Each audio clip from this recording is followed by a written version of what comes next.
تسلم على رسوله الكريم أما بعد فأعوذ بالله من الشيطان الرجيم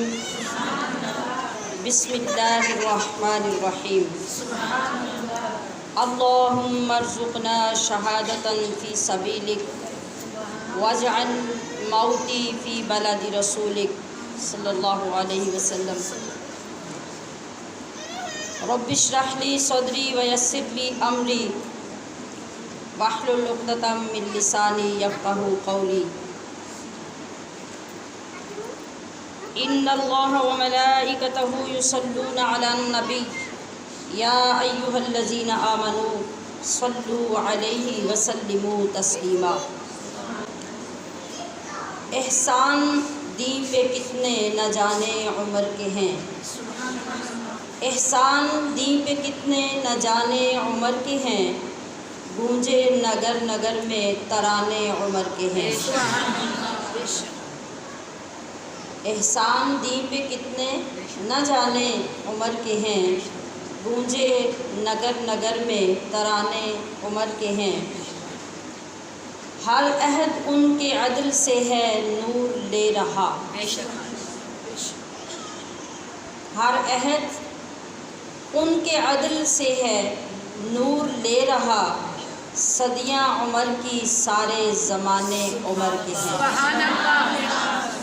صدیاں عمر کی سارے زمانے عمر کے ہیں۔ اور خوبصورت ترین شعر کہ لیٹے ہوئے ہیں گنبد اخضر کے سائے میں، لیٹے ہوئے ہیں گنبد اخضر کے سائے میں، آغوش مصطفیٰ میں ٹھکانے عمر کے ہیں، آغوش مصطفیٰ میں ٹھکانے عمر کے ہیں، صدیاں عمر کی سارے زمانے عمر کے ہیں۔ دریائے نیل ان کے تھا فرمان پہ چل پڑا، دریائے نیل ان کے تھا فرمان پہ چل پڑا، احکام پانیوں نے بھی مانے عمر کے ہیں، احکام پانیوں نے بھی مانے عمر کے ہیں، صدیاں عمر کی سارے زمانے عمر کے ہیں۔ اترا دلوں میں نور ہے، اترا دلوں میں نور ہے، پھر صبح نور کا، بیٹھے تیرے بہانے دیوانے عمر کے ہیں۔ اپنے پرائے ان کو تبسم ہے مانتے، سب کے لبوں پہ اب بھی فسانے عمر کے ہیں۔ سب سے پہلے میں آپ سب کو اللہ کے گھر کی رونقیں بحال ہونے کی مبارکباد پیش کرتی ہوں، اور اس کے بعد دعا کرتی ہوں رب ذوالجلال ہماری ان حاضریوں کو ہماری زندگیوں کے ساتھ منسلک رکھے، اور صبح قیامت تک اللہ پاک اپنے گھروں کو آباد رکھے، ہمارے دلوں کو اپنے ذکر اقدس سے منور رکھے، اور زندگی میں یہ مصروفیات جو اس کے محبوب اور محبوب کے غلاموں کے ذکر کی ہیں، اللہ پاک ہمیشہ ان کے ساتھ ہمیں وابستہ رکھے۔ نیا سال شروع ہوتا ہے یکم محرم الحرام کو، اس ہستی کا ذکر کرنے کی ہمیں پہلے ہی دن سعادت نصیب ہوتی ہے، جس کا ذکر کرنے سے ہی انسان کے اندر جرأت و شجاعت و غیرت ایمانی پیدا ہوتی ہے۔ جن کی چند صفات میں نے عرض کی، ان کا نام نامی کیا ہے؟ یہ فاروق اعظم ہیں، عمر بن خطاب ہیں۔ حضرت عمر بن خطاب جن کی شخصیت کی پہچان یہ ہے کہ ان کی تعریف کے لیے رب کے محبوب جبریل امین سے فرمائش کرتے ہیں کہ جبریل آسمانوں پہ عمر کی تعریف اور شان کیا ہے بیان تو کرو، ذرا مجھے سناؤ کہ آسمانوں والے میرے عمر کا ذکر کیسے کرتے ہیں، عمر سے کتنی محبت رکھتے ہیں، اور وہاں اس کا مقام کیا ہے۔ جبریل نے عرض کیا یا رسول اللہ صلی اللہ علیہ وسلم، عمر کی وہ تعریف جو آسمانوں پر ہے اسے کرنے کے لیے مجھے حضرت نوح کی عمر درکار ہے۔ آپ جانتے ہیں حضرت نوح کی عمر کتنی ہے؟ 1000 سال سے بھی زیادہ، ایک روایت کے مطابق 1500 سال،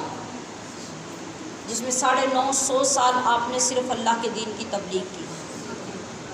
تو جبریل کیا کہہ رہے ہیں کہ یا رسول اللہ، عمر کی تعریف کرنے کے لیے اور وہ محبتیں بیان کرنے کے لیے جو آسمان والے عمر سے کرتے ہیں، مجھے نوح علیہ السلام کی عمر درکار ہے، اتنا وقت چاہیے کہ میں پھر آپ کے غلام عمر کی تعریف کر سکوں۔ فرشتوں کے سردار جس کے لیے یہ الفاظ استعمال کر رہے ہوں، پھر سوچ تو مجبور ہو جاتی ہے سوچنے پر کہ وہ ہستی کیا ہے اور اس کا مقام بارگاہ مصطفی صلی اللہ علیہ وسلم میں کیا ہے۔ وہ شخصیت جس کے ذکر کو دنیا کا کوئی مورخ بھی نظر انداز نہ کر سکا، جس نے مختصر سے وقت میں 22 لاکھ مربع میل زمین کو فتح کر لیا اور اس پہ اسلام کے جھنڈے گاڑ دیے، دنیا کے دھارے کا رخ موڑ دیا، اور باوجود تمام اسلامی سلطنت کے خزانے ان کے ہاتھوں میں ہونے کے، طرز زندگی اتنی سادہ کہ لباس پر کئی پیبند لگے نظر آتے ہیں، آرام کرنے کی خواہش ہوتی ہے تو امیر المومنین کے خاص حجرے میں نہیں، کسی خاص بستر پر نہیں، کوئی مخملی بستر بچھا کے نہیں، باہر نکل کر ایک درخت کے نیچے اینٹ کا سرہانہ رکھ کے لیٹ جاتے ہیں۔ اس کے باوجود آنے والا آپ کو سوتا دیکھ کر بھی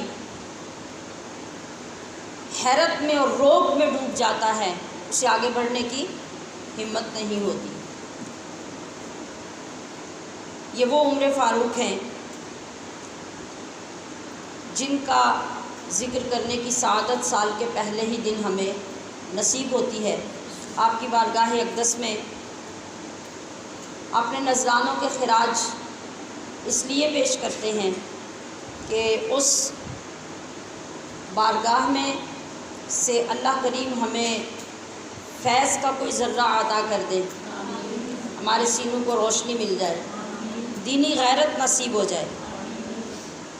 دین کے لیے جس جرأت اور کلمہ حق کی ہر دور میں ضرورت رہتی ہے، اللہ پاک اس قابل ہمیں بنا دے۔ آپ کا مزاج، آپ کی طبیعت، آپ کی طرز زندگی اتنی سادہ کہ امیر المومنین ہونے کے باوجود پورے سال میں صرف 2 جوڑے سلواتے ہیں، اور غریب پروری اور ہمدردی تو آپ کے انگ انگ میں رچی ہوئی تھی۔ ایک نووارد یعنی کوئی نیا شخص اجنبی مدینہ منورہ میں اپنی فیملی کے ساتھ اس حال میں آتا ہے کہ اس وقت اس کی بیوی کے گھر میں بچہ پیدا ہونے والا ہوتا ہے، اور اس تکلیف میں وہ بیوی مبتلا ہوتی ہے۔ آپ اس سے ملتے ہیں، جب اس کو دیکھ لیتے ہیں اور پتہ چلتا ہے کہ یہ مدینہ کا رہنے والا نہیں، یہ مسافر ہے، کہیں باہر سے آیا ہے، تو بجائے اس کے کہ یہ کسی اپنے غلام سے یا اپنے کسی مشیر سے یا عوام الناس میں سے آپ کسی کو ان کی مدد کا حکم دیتے، آپ فوراً گھر جاتے ہیں اور اس اجنبی خاتون کی دلجوئی کے لیے اگلے لفظ ذرا توجہ سے سنیے، امیر المومنین ہیں، خلیفہ ثانی ہیں، اور ایک عام اجنبی جو مدینہ میں آتا ہے جس کی بیوی کو درد ذیل ہے، ڈیلیوری کا وقت ہے، آپ اس کی مدد اور اس کی دلجوئی کے لیے اپنے گھر جاتے ہیں اور اپنی بیوی کو اس اجنبی عورت کے لیے لا کے اس کے گھر چھوڑتے ہیں تاکہ وہ اکیلی عورت جس کے گھر میں بچہ پیدا ہونے والا ہے، میری بیوی اس کی مدد کے لیے وہاں موجود ہے، اور اس پر اکتفا نہیں کرتے، بیوی کو وہاں چھوڑ کر آپ بیت المال میں تشریف لے جاتے ہیں، وہاں سے ان کے کھانے پینے کا سامان لاتے ہیں اور پھر لا کر ان کے حوالے بھی نہیں کر دیتے، ان کے گھر میں آ کر اپنے ہاتھ سے وہ سامان پکاتے ہیں۔ جب کھانا تیار ہو جاتا ہے تو اندر سے آواز آتی ہے آپ کی بیوی کی کہ اے امیر المومنین،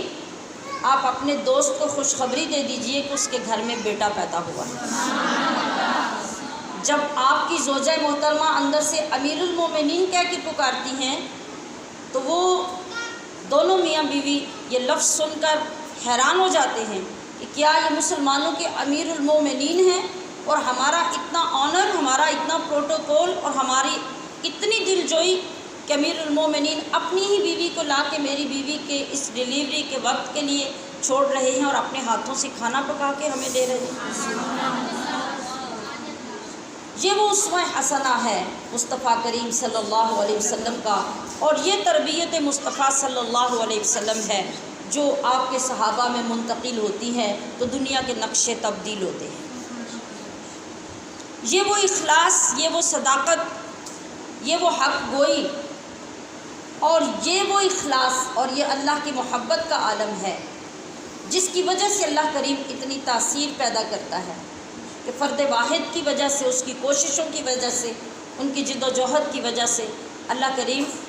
10 سال کے عرصے میں آدھی دنیا کا انہیں حکمران بنا دیتا ہے۔ آپ کو ایک مرتبہ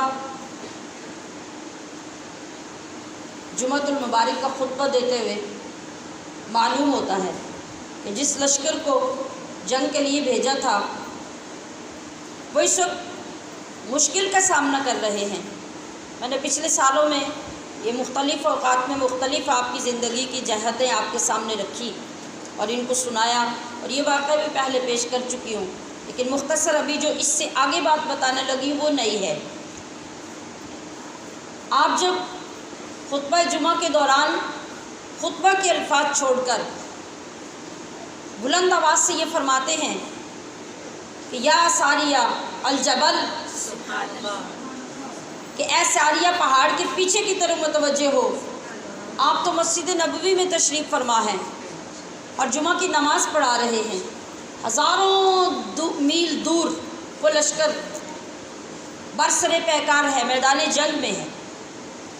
آپ کی نظر کا اندازہ کیجیے اور آپ کی آواز کا اندازہ کیجیے۔ نبی کریم نے گویا آپ کی آواز کو وائرلیس بنا دیا کہ آپ وہاں سے آواز دے رہے ہیں اور ہزاروں میل دور حضرت ساریہ آپ کی آواز کو سن رہے ہیں، اور جیسے کانوں میں آواز پڑتی ہے تو آپ فوراً پہاڑ کی پچھلی طرف جب متوجہ ہوتے ہیں تو پیچھے کی طرف سے دشمن پوری طرح حملہ کرنے کے لیے تیار ہے کہ عین وقت میں ادھر حضرت عمر دیکھ کر ان کو متوجہ کرتے ہیں اور وہ دشمن کی چال سے بچ جاتے ہیں۔ سبحان اللہ۔ وہاں نمازیوں میں آپ کا ایک بچپن کا دوست بیٹھا ہوا تھا جو جمعہ پڑھنے کے لیے بیٹھا تھا۔ جب آپ نماز پڑھانے سے فارغ ہو گئے تو وہ دوست بے تکلفی سے آگے بڑھا، کہا عمر یار تو ایسا تھا کہ بچپن میں تجھ سے تو 5 اونٹ نہیں سنبھالے جاتے تھے اور سارا دن باپ سے مار کھاتا رہتا تھا۔ آج تیرا یہ مقام، تیری یہ شان؟ تو ہنس کے فرمایا کہ ہاں، جب میرا بچپن اور نوعمری تھی نا تب تو میرا دوست تھا، اب رب کا محبوب میرا دوست ہے۔ تب تیری صحبت تھی، اب مصطفیٰ کریم کی صحبت ہے، جس کی نورانیت نے اور جس کی صحبت نے مجھے یہ مقام عطا فرمایا۔ اسی لیے ہمیشہ سے اس بات کی اہمیت رہتی ہے کہ جب بھی صحبت اختیار کریں، نیکوں کی اور اپنے سے اچھوں کی صحبت اختیار کریں، اپنے برابر یا اپنے سے کمتر لوگوں کی اور برے اخلاقیات اور بری عادات کے لوگوں کی صحبت کبھی نہ اختیار کریں۔ کہ صحبت کا اثر جب آتا ہے تو جیسی صحبت ہوتی ہے آپ بھی ویسے ہی بنتے ہیں۔ تو کتنی خوبصورت 2-3 لفظوں میں حضرت سیدنا عمر فاروق رضی اللہ تعالی عنہ نے شان بھی بیان کر دی، فضیلت بھی بیان کر دی، مقام بھی بیان کر دیا، اور اللہ کی ساری نعمتوں رحمتوں کو ایک جملے میں پرو دیا۔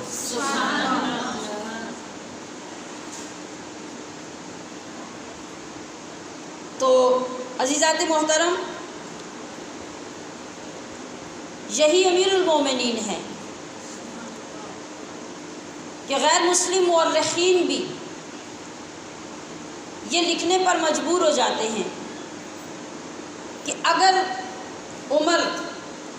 دنیا میں 10 سال مزید زندہ رہ جاتے، 10 سال میں آدھی دنیا کے تو حکمران بن گئے، تو غیر مسلم مورخین نے لکھا کہ اگر یہ عمر 10 سال اور زندہ رہ جاتے تو پوری کائنات میں اسلام کے سوا کوئی مذہب ہی نہ رہتا۔ اور یہی بات الفاظ کی تبدیلی کے ساتھ نیپولین نے لکھی کہ اگر دنیا میں ایک عمر اور آ جاتا تو کائنات میں اسلام کے سوا کوئی اور مذہب نظر ہی نہ آئے۔ ذرا اپنی خوش بختی پر اور اعلیٰ نسبت پر فخر کیجئے کہ جس نبی کے غلاموں کا یہ حال ہے، سرکار کا عالم کیا ہوگا۔ چاہیں تو اشاروں سے اپنی کایا ہی پلٹ دے دنیا کی، یہ حال ہے خدمت گاروں کا، سرکار کا عالم کیا ہوگا۔ نبی کریم صلی اللہ تعالی علیہ وسلم نے ارشاد فرمایا کہ ہر نبی کا امت میں سے ایک محدث ہوتا ہے۔ میری امت میں سے اگر کوئی محدث ہوا ہے تو وہ عمر ہے۔ یہ نبی کریم صلی اللہ علیہ وسلم نے ارشاد فرمایا کہ میری امت میں سے اگر کوئی محدث ہوا ہے تو وہ کون ہے؟ وہ عمر ہے۔ محدث کون ہوتا ہے؟ محدث وہ ہوتا ہے جس کی زبان پہ فرشتے بولتے ہیں۔ تو ہر نبی کو اپنے مقربین میں سے، صحابہ میں سے، حواریوں میں سے رب کریم نے ایک شخص کو عطا کیا جو نبی کا خاص مشیر ہوتا ہے، اس کو محدث کہا جاتا ہے۔ یہ وہ شخص ہوتا ہے کہ اللہ کریم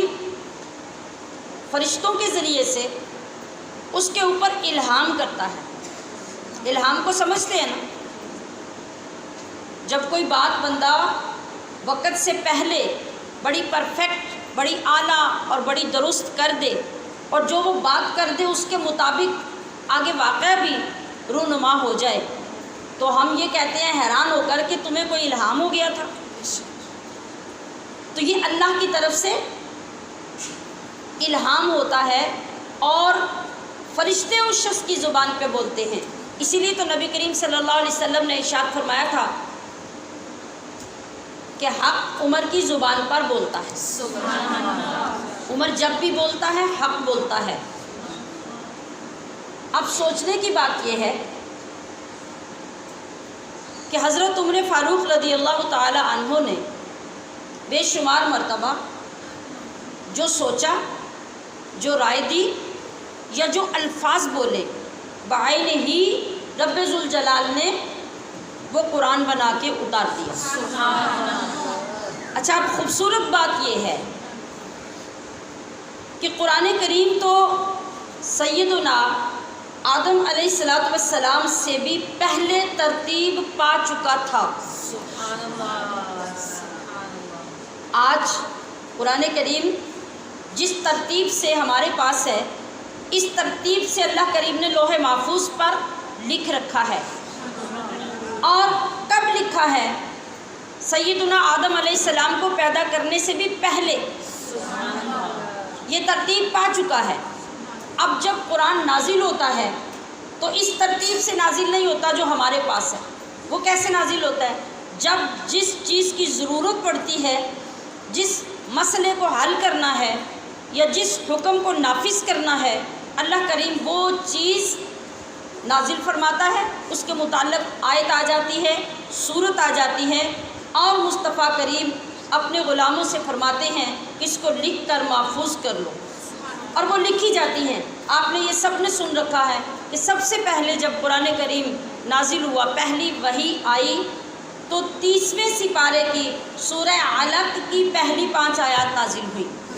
اقرأ بسم ربک الذی خلق، یہاں سے قرآن شروع ہوا، یہ پہلی وحی تھی۔ پھر اس کے بعد جو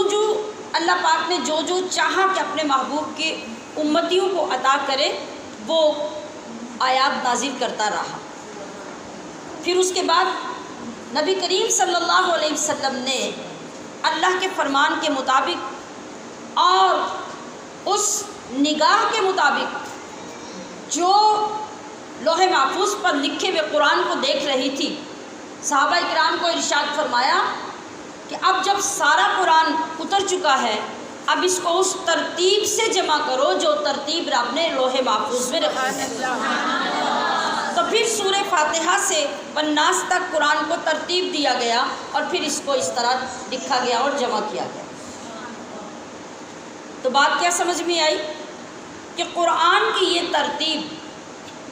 کہ شرک کی آیت کہاں آنی ہے، منافقت کی آیت کہاں آنی ہے، ایمان کی آیت کہاں آنی ہے، پردے کی آیت کہاں آنی ہے، سیدہ عائشہ صدیقہ کی عصمت کی آیات کہاں اترنی ہے، اور منافقوں سے جو سلوک کرنا ہے اس کی آیات کہاں اترنی ہے، گھروں میں داخل ہونے کا طریقہ رب نے سکھانا ہے تو کس آیت کو کس صورت میں نازل کرنا ہے، یہ سب تو اللہ پہلے سے ترتیب دے چکا ہے۔ لیکن اب کیا ہو رہا ہے؟ اب یہ سارا کریڈٹ حضرت سیدنا عمر فاروق کو مل رہا ہے کہ رب کریم اس آیت کو نازل کرنے سے پہلے وہ الہام سیدنا عمر فاروق کے ذہن پہ نازل فرماتا ہے، اور پھر وہ الفاظ پہلے عمر فاروق کی زبان سے ادا ہوتے ہیں، وہ رائے لے کر مصطفیٰ کریم کی بارگاہ میں آتے ہیں، اور پھر لوگوں کو رب کریم اپنے محبوب کے غلام کی شان دکھاتا ہے کہ ادھر عمر فاروق اللہ کے محبوب کی بارگاہ میں آ کر یہ عرض کر رہے ہوتے ہیں۔ جب آپ صلی اللہ علیہ وسلم نے ایک غلام کو، ایک صحابی کو بھیجا کہ جائیے عمر فاروق کو بلا کے لائیے، کوئی مشاورت کرنا مقصود تھا، کوئی جہاد کی تیاری ہو رہی تھی، میرے آقا صلی اللہ علیہ وسلم نے اپنے ایک صحابی کو بھیجا حضرت عمر فاروق کے دروازے پہ جا کر اپنے پرانے طریقے کے مطابق دوپہر کے وقت میں جب حضرت عمر فاروق اپنے بالائی کپڑے اتار کر مختصر لباس میں بنیان وغیرہ میں آپ لیٹے ہوئے تھے بلا تکلف اپنے سونے کی جگہ پہ، تو یہ جو صحابی گئے وہ اسی طریقے سے جیسے عام ہمارے ہاں بھی گھروں میں رواج ہوتا ہے کہ سیدھا دروازہ کھولو اور اندر چلے جاؤ، اور اسی طرح جب چلے گئے تو چونکہ حضرت عمر فاروق شروع سے ہی انتہائی غیرت مند اور شرم و حیا کا پاس رکھنے والے تھے، تو آپ کے ذہن میں یہ خیال آیا، سنیے، آپ کے ذہن میں یہ خیال آیا کاش کہ اس کا بھی کوئی قانون اللہ پاک نافذ کر دے کہ جو ہمارے غلام اور ملازم ہوتے ہیں یہ ہمارے آرام کے وقت میں بلا تکلف ہمارے گھروں کے اندر نہ آ جایا کریں۔ یہ سوچ آئی، اپنے گھر میں لباس تبدیل کیا، حضور کی بارگاہ میں حاضری کے لیے تیار ہوئے، اور جب حضور کی بارگاہ میں پہنچے، گھر سے چل کر آپ حضور کی بارگاہ میں پہنچے، اور آسمانوں سے جبریل امین اس وقت تک حضور کی بارگاہ میں وحی لے کے آ چکے تھے۔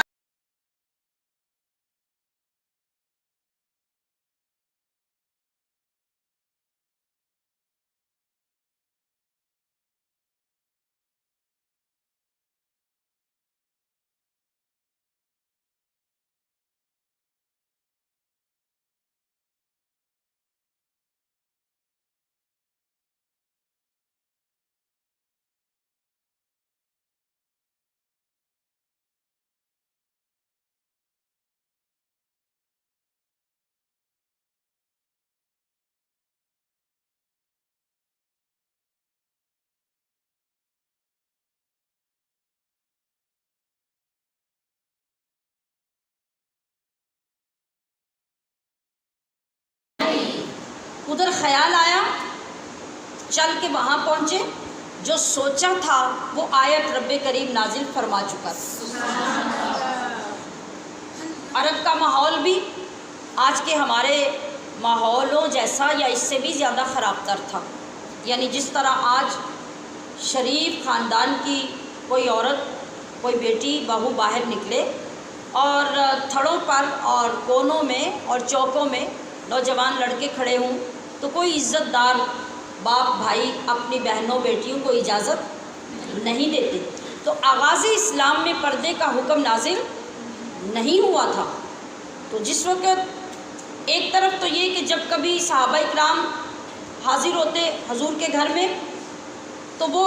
کافی دیر بیٹھے رہتے، اور حضرت عمر فاروق کو یہ بات پسند نہ آتی کہ نبی علیہ الصلوۃ والسلام کی ازواج مبارک جب گھر میں موجود ہوں تو لوگ آ کے اتنا وقت آ کے بیٹھے رہے کہ ان کو گھر میں کوفت ہونے لگے۔ اور دوسری طرف یہ کہ جب باہر نکلیں تو باہر جو اوباش لوگ اور نوجوان ہوتے ہیں وہ جب خواتین کو اور لونڈیوں کو دیکھ کر فکریں کستے ہیں تو کاش کہ مصطفیٰ کریم کی ازواج کو اللہ پاک یہ عزت عطا فرما دے، یہ خاص امتیاز عطا کر دے کہ ان کے لیے پردے کے احکام نازل ہو جائیں۔ ادھر حضرت عمر فاروق سوچ کر حضور کی بارگاہ میں رائے پیش کرتے ہیں، رب کریم پورے مومنوں کی عورتوں کے لیے اور حضور کی ازواج اور حضور کی بیٹیوں کے لیے پردے کا حکم نازل فرما دے۔ یہ عمر فاروق جن کو اللہ کے نبی نے کیا فرمایا، ایک جگہ فرمایا کہ اگر کوئی میرے بعد نبی ہوتا، کیونکہ آپ کے بعد تو نبی ہے ہی نہیں، آ سکتا ہی نہیں تھا، اور قیامت تک کوئی نبی نہیں آ سکتا، تو آپ نے فرمایا کہ اگر میرے بعد کسی کو نبی بنانا مقصود ہوتا تو وہ تمام صفات، وہ تمام عادات، وہ تمام کوالٹیز عمر میں موجود ہے۔ کوئی نبی ہو سکتا تو عمر میرے بعد نبی ہوتا۔ اور میں عرض کر رہی تھی کہ محدث، آپ نے فرمایا کہ میری امت میں اگر کوئی محدث ہوا ہے تو وہ کون ہے؟ وہ عمر ہے، جس کا ثبوت میں نے ابھی 2-3 چیزوں سے آپ کے سامنے پیش کیا کہ آپ کے دل میں خیال پیدا ہوتا کہ شریعت میں ایسا ہونا چاہیے۔ یہ خیال کون پیدا کرتا؟ اللہ پاک، وہ الہام ہوتا آپ کو اللہ کی طرف سے، اور پھر اس الہام کا ذکر آپ فرما دیتے، اللہ پاک وہی چیز نازل فرما دیتا۔ آج جو بڑی اہم بات میں عرض کرنے لگی ہوں، اللہ کا یہ قانون ہے کہ دنیا میں آپ جن نیک لوگوں کے ساتھ محبت کرتے ہیں، محبت کیسی؟ وہ جو آپ کے دل میں رچ بس جاتی ہے، بے لوث محبت، اور صرف اللہ کے لیے محبت، اللہ کے دین کا فیض لینے کے لیے اور اللہ کی محبت حاصل کرنے کے لیے۔ جب آپ کسی اللہ کے نیک بندے سے محبت کرتے ہیں تو جو خاص فیض اور جو خاص صفات اور جو خاص مقام اللہ نے اپنے اس مقرب بندے کو عطا کیا ہوتا ہے نا، ان مقامات میں سے، ان صفات میں سے، ان فیوضات میں سے محبت کرنے والوں کو اللہ ضرور حصہ عطا کرتا ہے۔ کیا ہوتا ہے؟ اللہ ضرور حصہ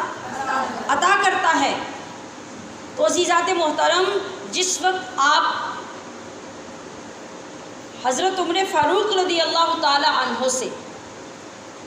اپنے دل میں محبت پیدا کریں گے تو جو شان اللہ پاک نے حضرت عمر فاروق کو عطا کی، اور یہ جو مقام اور یہ جو خاصیت آپ کو عطا فرمائی کہ آپ کو ہر اس درست چیز کا اور بہترین اور افضل چیز کا الہام کیا جاتا، اور آپ کو حالات سے آگاہی کر دی جاتی کہ یہ درست ہے، یہ غلط ہے، اور آپ پورے تیقن کے ساتھ ایک بات کرتے۔ بڑے بڑے صحابہ جو بات کہنے میں جھجک جاتے، حضرت عمر فاروق وہ بات مکمل طور پہ کیٹاگوریکلی وہ فرما دیتے کہ اس کے اندر کوئی شک و شبہ کی گنجائش نہ ہوتی۔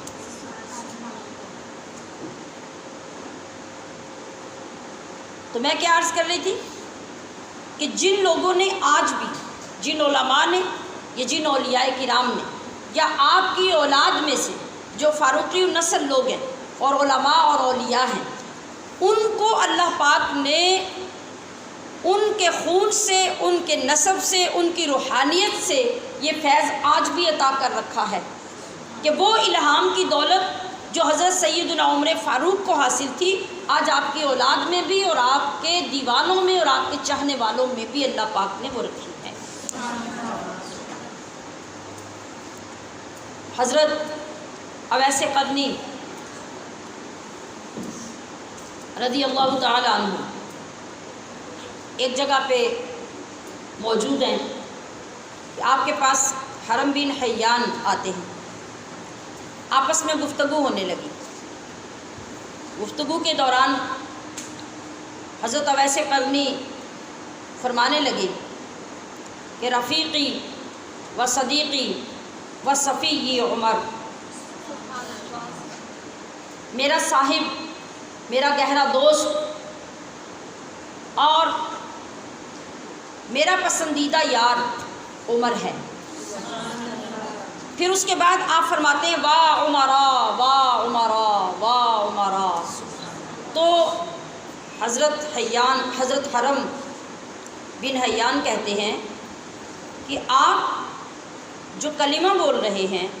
یعنی واہ عمرا، یہ تو کسی کی وفات پہ بولا جاتا ہے۔ جب کوئی بندہ فوت ہو جاتا ہے تو جس طرح ہم ہائے فلاں کر کے روتے ہیں نا، عرب والے واہ فلاں کہہ کے اس دکھ کا اظہار کرتے ہیں، یہ ان کا کلمہ ہوتا ہے رونے کے لیے اور افسوس کرنے کے لیے۔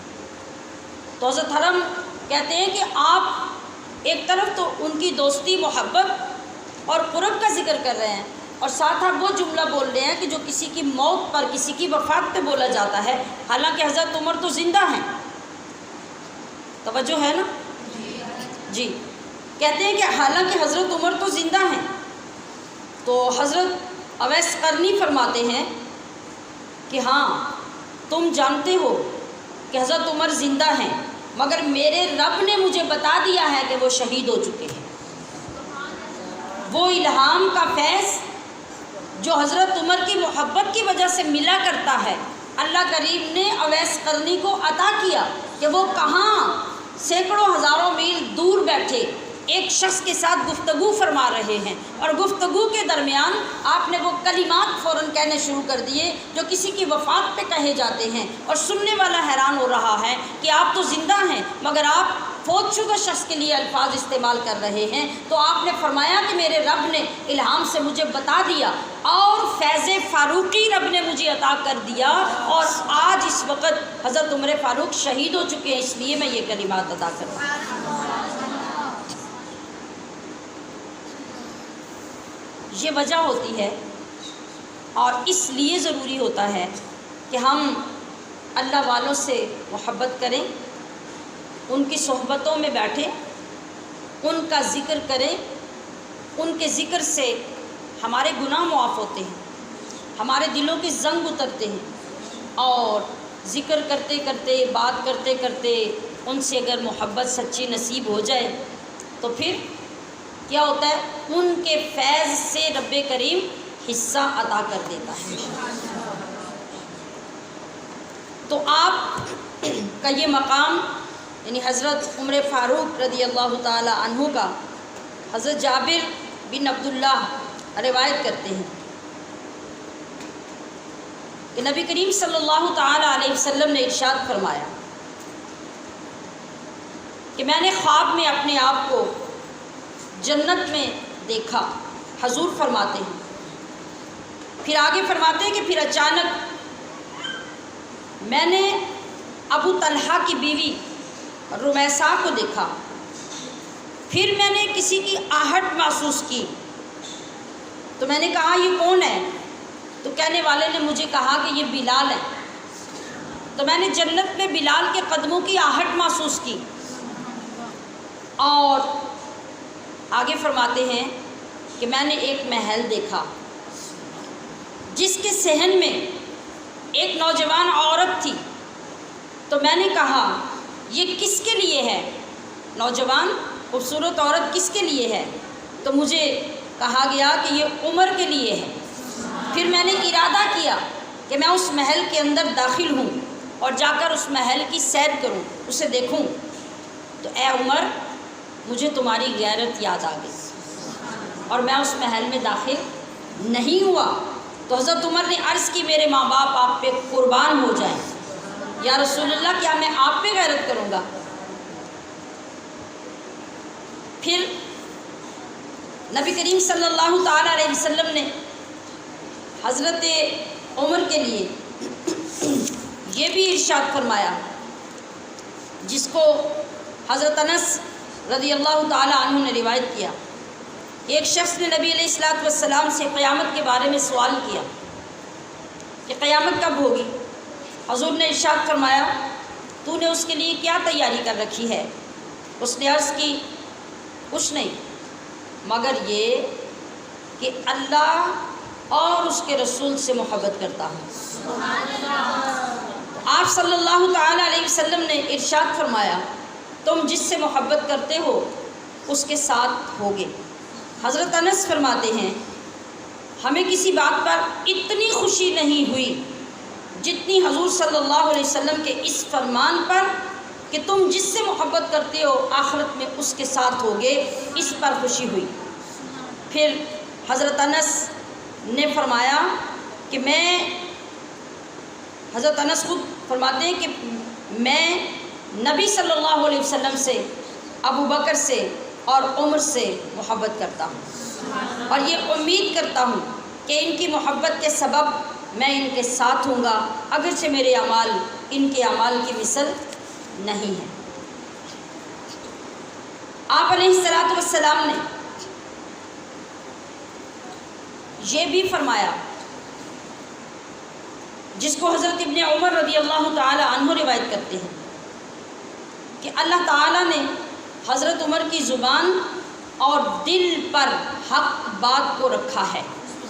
یعنی آپ کا دل بھی حق کے ساتھ ہوتا اور آپ کی زبان بھی